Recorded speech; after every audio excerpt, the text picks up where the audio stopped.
Mordor, Mustafar, the Nine Hells. These locations are iconic volcanic landscapes, and in this build, I'm just hoping to do them justice. Welcome to the archive, my name's Matt. With this terrain set, I really wanted to capture the desolate, rocky feeling of volcanic environments, but keep the pieces playable so you can still place models and other terrain just fine, with a little planning. As a side note, this kind of assumes that you're using hollow bases for your minis. They are just plain better for playing and will happily work on realistic surfaces, unlike these kind of naff flat bases. Well worth the switch. Or you can even make some of this stuff separately as scatter terrain, like the slopes or rocky patches. Just cut the tile down to be more like a base. To get started, I knew I was going to need a bunch of tiles to put this all on, so I grabbed a cup of tea, worked out how many, how thick, and cut them down on my Proxon. Once I was done, these are all the tile shapes that I made, pretty much exactly the same as for my grasslands and cave tiles, except for the slopes and lava pits, which I'll go into later in the video. To cut the 6-inch tiles in half, because I'm one of those unlucky sods who can't get half-inch foam, I wedged the bar up on my Proxon and corrected the angle, just like I showed in the hills video in more detail. With them all ready, I magnetized them as usual, except for a few tile types, which again, I'll show in those sections. You can do this slightly differently and halve the magnet cost by using nails or steel tin cans instead of the south-facing magnets on these. You can still use card tabs to connect these though, just like I showed in my early videos. You don't actually have to have these connected to each other at all, you just lose some stability and some accessories. I also made a new magnet hole measuring jig for the larger 6-inch pieces, pretty much exactly the same way as I showed in my recent fast and cheap tips video. With that done, I moved on to the interesting bits, starting with the lava tiles, which are bright and glowing even in a fully lit room. The camera isn't great at capturing light. The reality is a little bit less yellow-white and more orange like lava, which you can see when I tone the brightness down, but you can see why I don't shoot like this most of the time. They also work as lava even when unlit though, so you don't need to lay out the lighting every time, and you could even just paint the tiles this way, but in brighter, more vivid, opaque colours. And before you guys ask, actual lava river tiles are planned and are coming, just not quite yet. They deserve their own video. To get the lava effect that I was after, hot glue just wasn't going to cut it, so I had to get a bit creative in how I made these specific tiles. I wanted to use translucent polymer clay, some white Fimo clay in this case, to be the base material of the lava, but that meant I needed to bake it. And initial experiments in whether foam would survive an oven were not positive. So I started by building a foam sizing box for the tile. This wasn't the tile itself, but it was the perfect size to fit a tile in. I made a few of these for the different sizes of lava tile that I wanted. I needed something to case in the tiles and make them easier to use, but that would survive the dreaded oven.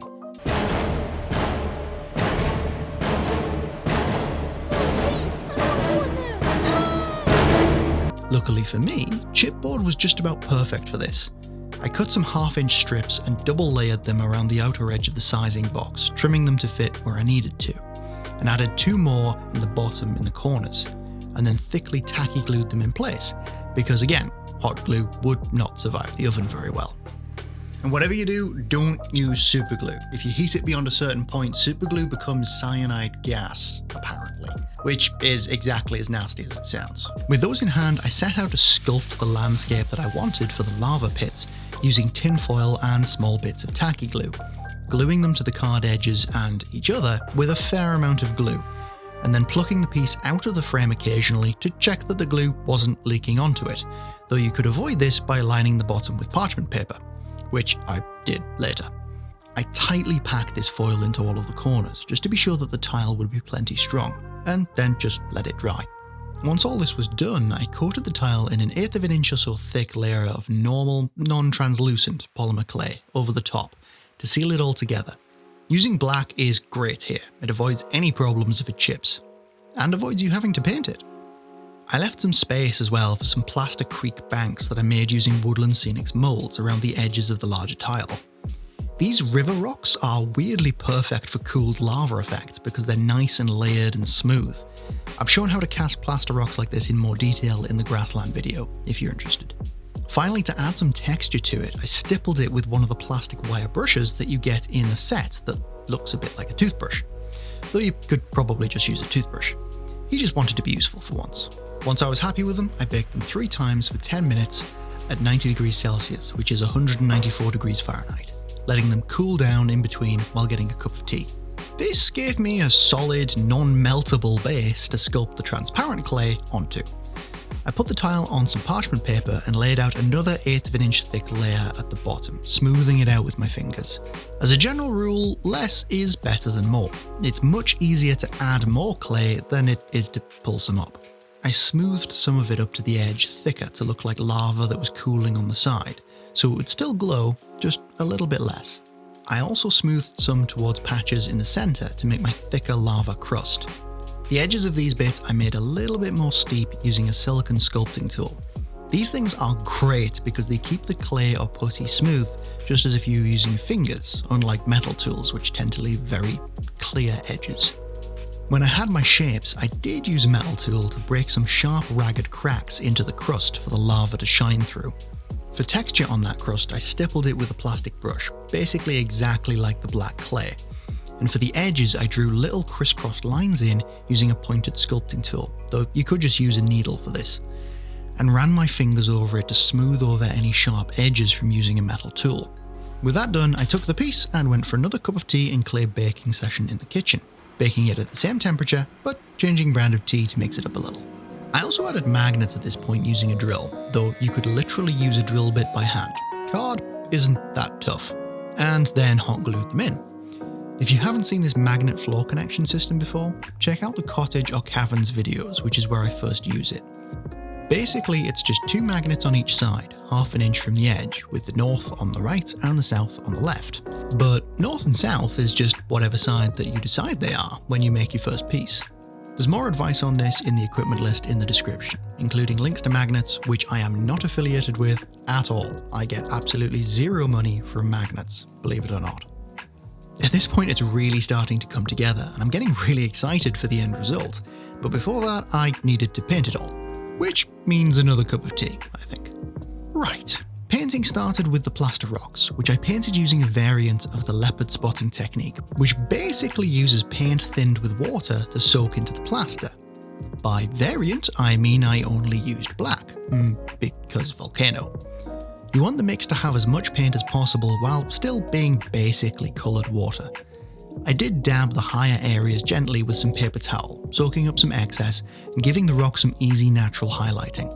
With that done, I could add some colour to the lava tiles using inks. You can do this with a brush or an airbrush. The important thing is doing a thin layer on both sides, letting it dry, and then doing more until you're about happy with the colour when placed over the LEDs. More on that later. They're surprisingly easy. I mixed up a 30:1 ratio of yellow to red ink, though if you want to burn through less yellow ink, I'd recommend using about 15 drops and picking up 1/2 of a red drop with a brush to mix in. I made it a yellow-orangey colour to match the kind of lava colour that I wanted, and bear in mind that lava comes in quite an array of colours depending on temperature and mineral composition, from yellow to red to blue. And no, I'm not actually kidding, blue lava is very much a real thing. It's because of sulphur, apparently. Once I had the inks down, I added a layer of matte varnish to protect them from rubbing off, and added some deep red on the surrounding black rock to add to the glow effect. I deliberately also caught the outer rim of the lava with this, and added it to the centre of the crust in the middle as well. Combined with the yellow-orange colour beneath it, it sort of blends into a sort of blood orange, which is perfect for cooling lava. I then added another layer of varnish, mainly because I'd be going over airbrushing, which can get scraped off quite easily, and dry brushed black across the edge and the crust, before giving the lot a final coat of varnish to seal it all in. For an extra layer of protection underneath, I actually superglued on a layer of plastic packaging to the bottom, just to be sure that the ink wouldn't get scratched. I'm actually tempted to build these with a thin layer of perspex underneath in future, just for that extra layer of protection.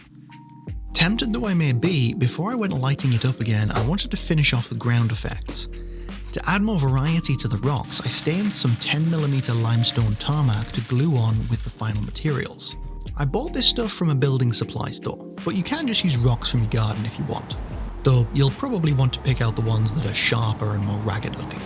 I I stained these with black ink and set them to dry on some paper towels, which I recently realised is what Americans call kitchen roll, and apparently I've been confusing some people.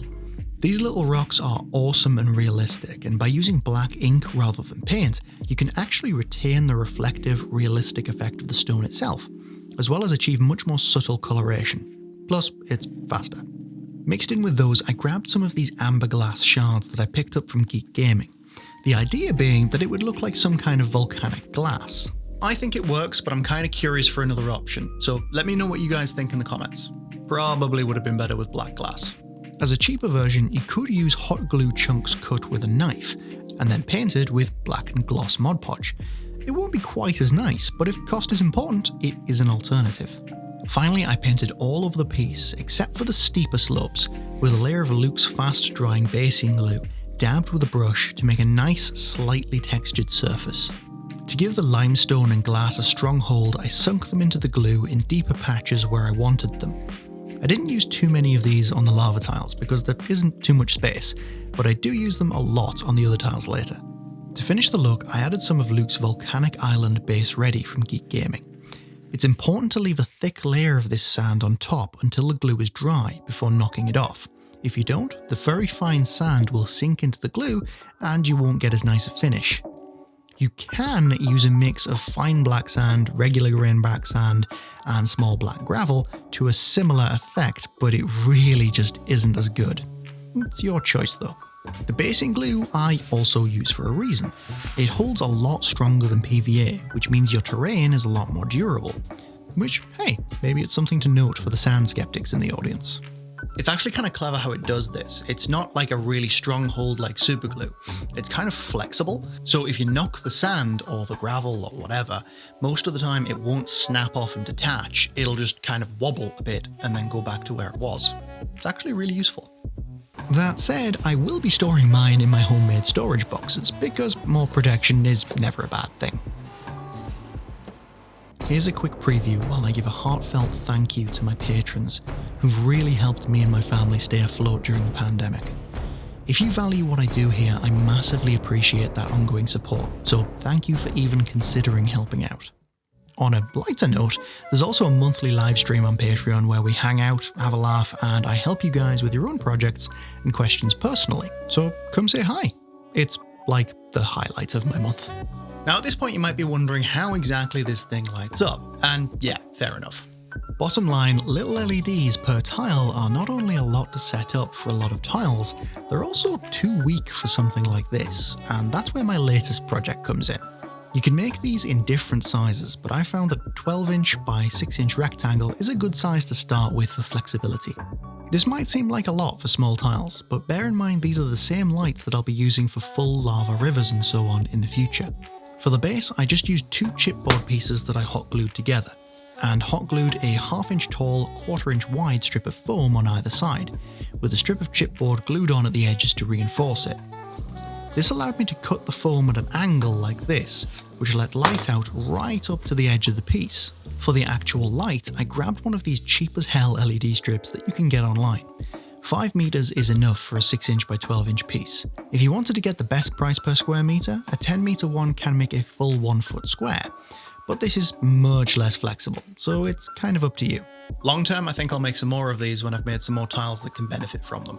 I laid out the LED in strips, lining them up next to each other as closely as possible, starting at the power cord end, and then cutting off the excess when I reached the other side. I use this on max pretty much permanently, so I didn't bother with the dimmer and just turn it on and off at the wall. I kind of maxed out the brightness here just to see what you could do, but you could get away with about half as many strips, leaving a LED strip worth of gap in between them, and still have it bright enough to show in a fully lit room. Now, to cover the top and actually let me place things on it, I bought some cheap perspex, which apparently is also called plexiglass, from Amazon, scored it repeatedly with my knife, and then snapped it to the right size on the edge of my desk, one hand holding it securely in place. For now, I just seal it in place with duct tape. Leaving it open allows me to access the LEDs and replace them if that ever proves necessary without too much fiddling and wrecking the piece. You could also use a AA battery powered LED strip, like this one but probably a bit longer, and glue the battery box underneath. I ended up adding some extra cheap foam spacing to the bottom so that they would line up better with my existing expanded polystyrene spacer blocks, not to mention mountain blocks, and generally be easier to place, even on upper levels. But that's it done, and I just love it. I cannot wait to throw my players onto the elemental plane of fire, and I'm sure they just love me for that. So the second interesting piece that I had planned was an adaptation of my hill tiles. These work great with grass, but without that grippiness and with a smoother slope, they won't work quite as well here. To still get some easy elevation and make it possible to create an epic layered battlefield, I made these slopes half as steep, gluing together two 1-inch thick tiles, by again using a template that is available for free on my Patreon linked below to draw a shape into the sides, and cutting it to fit with a handheld hot wire, though you can absolutely use a knife for this. I smoothed down the rough edges with some fine-grained sandpaper while wearing a dust mask, you do not want this stuff in your lungs, before coating it in yet more black and Mod Podge. The magnets or card tab connections on this were at the bottom, on the front and the sides, and at the top, at the back, to connect up to the layer above like with the hills. I also cut some quick and dirty expanded polystyrene height blocks to give support to the areas that the dunes lead up to, which lets you lay out natural looking sloped areas like this. And it also lets you double layer them and use them with mountain blocks, making sloped passages and inclines to fight through. To give the pieces some more flavour, I added some plaster embankments with superglue, though you will want to make sure that your foam tiles have been Mod Podged at this point. Again, I painted them black, but this time with some thinned burnt umber and crevices to make them look like mineral deposits. I also used a dry brush to take the excess black off these bits so that they still showed through, and also added some more of the black inked limestone and glass piles from earlier, sunk into thick basing glue before filling up the areas that were left with some more volcanic sand. And that's that piece done. I went with smaller 6-inch corners this time, mainly because the hill video was a bit of an experiment that I learned a few lessons from. Namely, that 12-inch hills, while epic and smooth fitting, sort of limit you by how much space they take up. I still think they're great, I would just make them 6-inch corners like these ones if I was going to do them again, for sheer playability. Finally, I made some flatter terrain, a bit like the grasslands, but with a texture that I haven't used on the lava or slopes, and with a trick to allow me to use interesting features while still allowing buildings and scatter terrain to be placed easily. So the problem I have with a lot of terrain like this is it often ends up being really empty and smooth, so you can place scatter terrain on it. I wanted to avoid that, as well as add some more interesting undulation to keep them from being insanely flat. To do this, I added little dips in the terrain with a heat gun on a lot, but not all of the tiles, keeping it as random as possible in placement, so it wouldn't look like a grid when used together. You can absolutely just push these into the foam instead, but the heat gun saves time and effort if you have one. I made the dips deep enough to hide the larger rocks in the base ready mix, basically about 3 to 4 millimeters deep, and made 1 or 2 dips deeper still, smashing a space for a small plaster outcropping with some big metal pliers and the back of a brush, but you could use a small hammer or pretty much whatever really. This is a good alternative to get these indents for the smaller pieces, or if you don't have access to a heat gun. Before adding the details, I used some golden cracking paste to smear on in small patches, a bit like the indents. Thickness is kind of important here, too thin and the cracks won't be noticeable, so I aimed for between about 1 or 2 millimeters to get a nice large cracking effect, and used an old knife blade to get a mostly smooth finish. You could probably find something safer to smooth it on with, I just used what I had to hand. Once that was all dry, I painted them all with black and Mod Podge, and added some more plaster rocks, amber glass and limestone to the other half of the tiles that I wasn't going to be placing buildings and stuff on, before finally dumping on more base ready around the rocks and pretty much everywhere but the cracked ground. The one main difference with this time is that I only added the smaller volcanic island rocks in the little dips on half of them, so by the end the piece was undulating but also smooth for buildings. I also made a couple of these little side attachments for when these tiles are used on top of mountain blocks and have their edges showing. To make these, I just cut 1/2-inch foam strips to fit, textured them with tinfoil, painted them black, and added more sand on top. To make them stick to the sides of the tiles, I just embedded a small strip of steel tin can on the back, with hot glue holding it on at the edges. It's a little touch, but I think it makes all the difference to a cave or mountain setup. So yeah, these tiles can be used to show sweeping volcanic landscapes that you can absolutely place buildings and scatter terrain on still, as well as dark sulfuric caves when combined with my mountain blocks and other pieces like that. They also work well with existing add-ons like the rope bridge and balconies to make some interestingly tense encounters over lava.